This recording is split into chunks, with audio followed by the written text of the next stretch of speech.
Now it's time for the District Breakdown presented by GiveMeTheVin.com. We welcome in Inside High School Sports Insider Ryan Harris to break down District 4-6A a little more. Ryan? Thanks, Ashley. District 4-6A is exactly the same as the previous District 5-6A, except Denton Guyer is still in District 5-6A. That means there will be an extra playoff spot vacated by a Wildcat squad who is no longer in this district. Let's break down District 4-6A and take a look at who might fill that last playoff spot. We'll start with the Byron Nelson Bobcats. Byron Nelson didn't win a game until its final game of the season last year, finishing just 1-9. Despite winning just one game, the Bobcats have plenty to build on in 2020. Byron Nelson was competitive in several close losses last season, and it returns 2 stars on offense. Running back Max Modeste and offensive guard Femi Sakiri are both 3-star recruits committed to UConn. The Bobcats will need to perform at a high level if a playoff appearance is in the cards. The Eaton Eagles are another team looking to make the playoffs after missing out last season. Eaton had a young squad that was competitive last season en route to a 4-6 record. Close losses against Central, Keller, and Byron Nelson sunk the Eagles' playoff chances. However, Eaton should absolutely have playoff aspirations in 2020, with plenty of returning talent on both sides of the football. We'll start on offense, where the Eagles are returning running back Jabez Hawkins, who rushed for nearly 1,000 yards a year ago. Hawkins will have the pleasure of running behind one of the better offensive line groups in the district, anchored by Heston Edwards and Hunter Erb.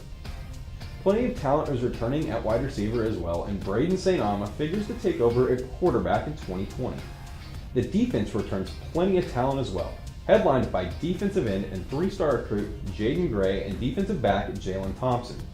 With all the returning talent Eaton has, the Eagles are my pick to fill the playoff spot vacated by Denton Guyer. Over in Keller ISD, 3 Keller schools will have new head coaches in 2020.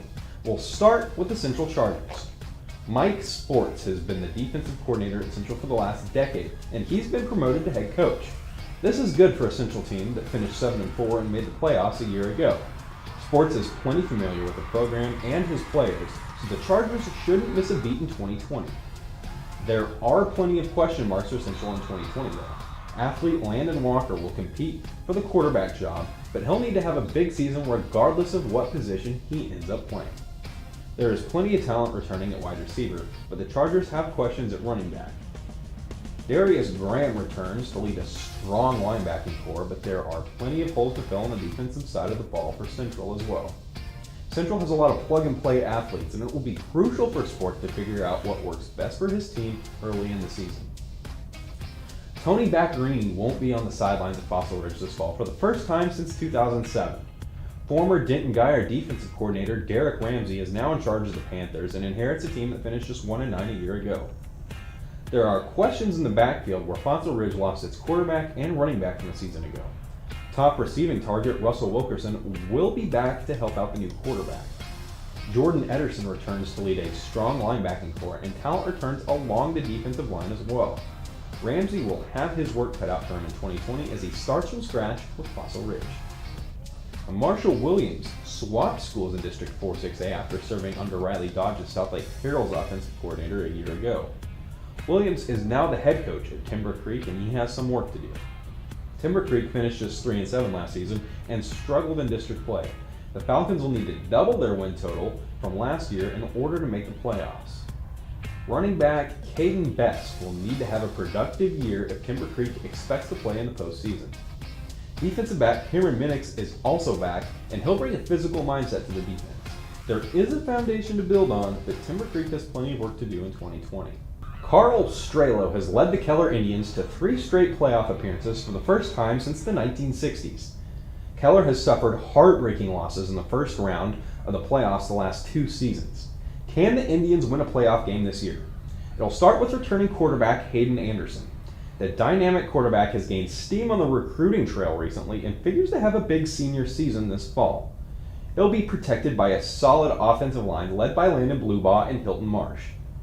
Anderson will also have familiar targets to throw to and returning receivers Mason Hayes and Loden Atkinson. The biggest question for the Indians on offense is at running back, where they lose Enoch and Chobo.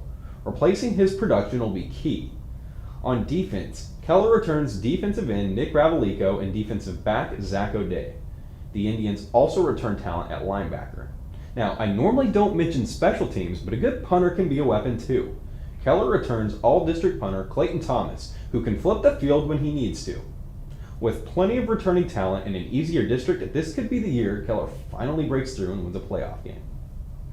That leaves me with the team that everyone will have their eyes on in District 4-6A this season, the Southlake Carroll Dragons. Quarterback Quinn Ewers is the second-ranked player in the entire nation for the class of 2022 after a stellar sophomore campaign. Ewers passed for over 4,000 yards and 54 total touchdowns. Running back Owen Allen rushed for 23 touchdowns as a freshman, and Minnesota commit Brady Boyd is back at wide receiver for his farewell tour as a Dragon. The defense doesn't return as much talent as the offense does, though. Hawaii commit Sin-Q Williams will anchor the secondary along with Avon Jones, but Southlake Carroll has questions at every other position on defense. Replacing graduated production on defense could be what stands between the Dragons and another state championship in 2020. That brings me to my player and team to watch in District 4. My team to watch is the Keller Indians. Southlake Carroll will get all the attention in this district, no doubt.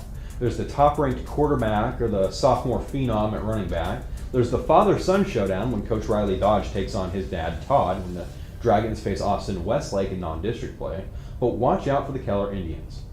I believe Keller is the second-best team in this district and is poised for a big year behind Hayden Anderson. I think Mason Hayes has a big year at wide receiver, and I think Keller will finally get that elusive playoff win.